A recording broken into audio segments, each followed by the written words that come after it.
오늘 함께 나눌 말씀은 고린도전서 13장 8절에서 13절까지입니다. 같이 읽겠습니다. 사랑은 언제까지나 떨어지지 아니하되 예언도 패하고 방언도 그치고 지식도 패하리라. 우리는 부분적으로 알고 부분적으로 예언하니 온전한 것이 올 때에는 부분적으로 하던 것이 패하리라. 내가 어렸을 때에는 말하는 것이 어린아이와 같고 깨닫는 것이 어린아이와 같고 생각하는 것이 어린아이와 같다가 장성한 사람이 되어서는 어린아이의 일을 버렸노라. 우리가 지금은 거울로 보는 것 같이 희미하나 그때에는 얼굴과 얼굴을 대하여 볼 것이요 지금은 내가 부분적으로 아나 그때에는 주께서 나를 아신 것 같이 내가 온전히 알리라. 그런즉 믿음, 소망, 사랑 이 세 가지는 항상 있을 것인데 그 중에 제일은 사랑이라. 아멘. 사랑은 실패하지 않습니다. 이런 제목으로 말씀을 나누겠습니다. 제가 좋아하는 말 중에 영원한 것을 위하여 영원하지 않은 것을 드릴 줄 아는 사람은 결코 어리석은 사람이 아니다 라는 말이 있습니다. 이 말은 에콰도르 선교사로 식긴 습관을 가진 아우카 부족 선교를 위해 헌신한 짐 엘리엇 선교사가 그의 일기장에 써놓은 말이었습니다. 참으로 그는 이 고백대로 29살의 젊은 나이에 아우카 부족과 접촉을 시도하다가 그 부족의 손에 처참하게 죽음을 당하면서 참으로 영원한 하나님 나라를 위하여 유한한 자신의 생명을 이렇게 내어드렸습니다. 참으로 지혜로운 인생은 영원한 것을 위하여 영원하지 않는 것을 드릴 줄 아는 인생이라는 생각을 하게 됩니다. 참 세월이 가고 상황이 바뀌어도 변하지 않는 우리의 생명을, 유한한 생명을 드려도 아깝지 않은 영원한 것은 무엇이 있을까요? 영원한 것이 무엇인지 알아야 우리가 우리의 유한한 삶을 드릴 수 있지 않겠습니까? 바울은 오늘 본문에서 믿음 안에서 사는 유한한 우리 인생이 이 땅에서 추구해야 될 영원한 것이 무엇인지 이렇게 선명하게 보여줍니다. 8절을 같이 한번 읽어볼까요? 사랑은 언제까지나 떨어지지 아니하되 예언도 패하고 방언도 그치고 지식도 패하리라. 여기에 보면 예언도 패하고 방언도 그치고 지식도 패한다고 되어 있습니다. 그런데 사랑은 언제까지나 떨어지지 아니한다. 예언과 방언과 지식과 달리 사랑은 언제까지나 떨어지지 않는다. 이렇게 말합니다. 이 사랑이 언제까지나 떨어지지 않는다. 이 말은 무슨 말일까요? 이 영어 성경에 보면 이 구절이 좀 이해가 되는데요. Love never fails 이렇게 되어 있습니다. 사랑은 결코 fails, 실패하지 않는다라는 뜻입니다. 또 다르게 말하면 넘어지지 않는다 이런 말이죠. 사랑은 언제까지나 실패하지 않고 넘어지지 않고 굳건히 서 있는다 하는 말이죠. 세상의 모든 것은 이 흐르는 시간 속에서 이렇게 다 넘어지고 맙니다. 넘어지고 또 이렇게 쓰러져 버리죠. 그래서 그 대단하던 우리 제국들도 또 우리 인생도 시간이 흐르면서 그 시간의 파도 속에 이 넘어지지 않고 사라지지 않는 것은 없습니다.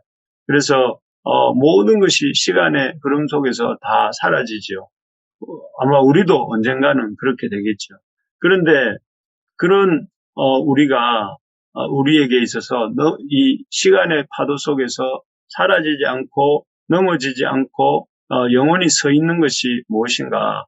한마디로 사랑이다 하는 것입니다. 그래서 참 사랑만이 이 세상에서 영원한 것이다 하는 말이 참 놀라운 말입니다. 사실 우리는 사랑이 영원하다는 것을 이렇게 들으면서도 사랑이 아닌 것들을 이 땅에 그렇게 일시적으로 있다가 사라지는 것들을 너무나 간절하게 열망하고 그런 것들을 위해서 인생을 이렇게 바치는지 모릅니다. 예를 들면 오늘 본문에 나오는 예로 들어보면 예언의 은사가 그렇습니다. 이 예언이라는 것은 하나님의 말씀을 잘 알고 또 그 하나님 말씀을 잘 풀어서 설명하는 또 이렇게 그래서 이 역사의 흐름에 대해서 적용할 줄 아는 그런 은사입니다. 그런데 그런 하나님 말씀을 잘 이해하고 잘 풀어내고 잘 전하는 그런 은사가 있다면 얼마나 좋겠습니까? 아마 지금도 그렇지만 이런 예언의 은사가 있는 사람은 이 땅에서 인기, VIP 대접을 받고 살지 않습니까? 하지만 이런 예언의 은사도 주님이 오셔서 그 예언이 성취되고 나면 더 이상 필요가 없어지게 되고 사라지고 맙니다. 이미 예언으로 말하려고 했던 내용들이 다 이루어졌기 때문이죠. 예언의 은사도 영원한 것은 아닙니다. 우리 한국 사람들이 많이 가지고 있는 방언의 은사도 마찬가지입니다. 방언의 은사가 참 귀합니다. 우리가 더 깊은 기도로 들어가게 하고 우리의 신앙이 주님과 깊은 만남을 갖기 위해서 우리를 영적으로 튼튼하게 또 깊어지게 만들어주는 귀한 은사입니다. 그래서 이런 방언의 은사를 많은 사람들이 사모하고 또 이렇게 갈망합니다. 하지만 이런 방언도 이렇게 이 하나님의 나라가 임하게 되면 사라지고 말 것입니다. 그리고 지식의 은사도 마찬가지입니다. 일찍이 엄청난 지식을 가졌던 솔로몬 왕이 자기의 인생의 깨달음을 담아놓은 책이 있습니다. 잘 아시는 것처럼 전도서입니다. 그래서 전도서 1장 18절에 가보면 그 엄청난 지혜와 지식을 가졌던 솔로몬 왕이 이렇게 말합니다. 지혜가 많으면 번뇌도 많으니 지식을 다하는 자는 근심을 다하느니라. 이렇게 말을 했습니다. 여기 보면 그리고 이제 그 이어지는 구절에서 덧붙이기를 뭐라고 덧붙이느냐면 헛되고 헛되며 헛되고 헛되니 모든 것이 헛되도다 이렇게 말을 합니다. 참 이 말이 의미심장한 것 같습니다. 지혜가 많으면 번뇌도 많다. 지식을 다하는 자는 근심을 다한다. 그래서 그 솔로몬이 경험하기를 자신의 많은 지식과 지혜가 자신을 오히려 번뇌와 근심으로 이끌었다고 고백을 하면서 그래서 그 지혜와 지식이라는 것도 참 헛되고 헛되다 하고 이렇게 고백하고 있는 것입니다. 참 어찌 보면 이 많은 지식으로도 이렇게 우리 인생의 문제들을 이렇게 풀지 못한다는 것을 경험했기 때문에 그렇지 않겠습니까? 그래서 바울 사도도 어제 본문인 우리 고린도전서 13장 1절에서 3절에서 이렇게 말을 했습니다. 제가 한번 읽어드리겠습니다. 한번 펴셔서 같이 눈으로 보시면 좋겠습니다. 내가 사람의 방언과 천사의 말을 할지라도 사랑이 없으면 소리나는 구리와 울리는 꽹과리가 되고 내가 예언하는 능력이 있어 모든 비밀과 모든 지식을 알고 또 산을 옮길 만한 모든 믿음이 있을지라도 사랑이 없으면 내가 아무것도 아니요 내가 내게 있는 모든 것으로 구제하고 또 내 몸을 불사르게 내줄지라도 사랑이 없으면 내게 아무 유익이 없느니라. 여기에서 우리가 정말 사랑이 없으면 내게 아무 유익이 없느니라 이 말을 어제도 나누었는데요. 정말로 사랑이라는 기초 위에 세워지지 않는 모든 은사, 모든 인생은 아무 유익이 없습니다. 우리가 이 사실을 명심하고 참 이 사랑의 기초 위에 참 인생을 세워나갈 수 있기를 간절히 바랍니다. 그래서 우리가 힘써서 알고 또 알므로 실천해야 될 것이 사랑이 무엇입니까? 어제도 말씀드렸지만 바로 성부, 성자, 성령, 삼위 하나님의 사랑입니다.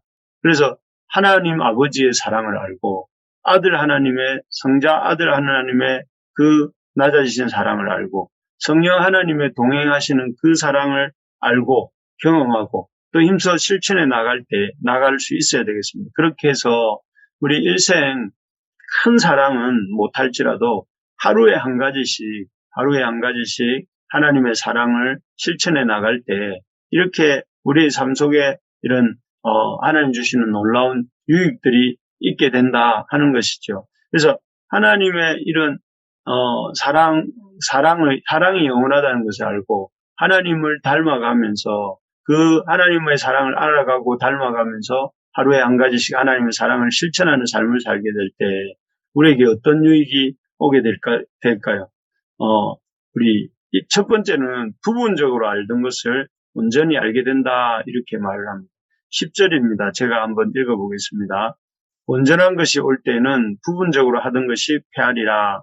예, 사실 유한한 존재인 인간은 모든 면에서 부분적으로 이렇게 사물의 부분적인 것을 알 수밖에 없습니다. 그래서 세상에서 박사학위를 받은 사람들이 있지 않습니까? 그 사람들은 그 박사라는 말처럼 넓게 깊게 이렇게 알아야 될 것 같습니다. 그래서 아주 모든 것을 박식하게 아는 사람을 박사라고 할 것 같습니다. 하지만 사실은 어떻습니까? 어떤 사람이 박사다 할 때 그 사람이 어떤 분야의 어떤 작은 부분에 대해서는 자세히 알고 그것을 글로 써서 박사학위를 받죠. 그래서 사실은 그 박사라는 의미가 모든 것을 넓고 깊게 안다는 의미라기보다는 아주 작은 부분을 이렇게 깊고 전문적으로 안다 하는 것이지 않습니까? 그래서 이러한 이 학위들이 우리에게 보여주는 것처럼 우리 인간이라는 존재는 아는 것들이 안다고 해도 이 세상에 있는 모든 것을 다 알지 못하고 유한하고 또 그 유한하면서 불완전하고 인간의 지식이라는 것은 일시적이고 부분적이다. 그래서 부분적으로 아는 것이다 하는 말이죠. 그래서 우리가 사실은 많이 아는 것 같지만 사람들이 큰 지식을 갖고 있는 것 같지만 아직도 이 인류의 기원이 무엇인지 우주의 기원이 무엇인지 우리 인생의 의미가 무엇인지 어디를 와서 어디로 가는지 이런 걸 잘 모르지 않습니까? 그런데 우리가 하나님의 사랑을 알게 되면 어떻습니까? 하나님의 사랑을 알고 그 사랑 안에 살게 될 때 어떻게 됩니까? 우리가 부분적으로 알던 것을 온전하게 알게 됩니다.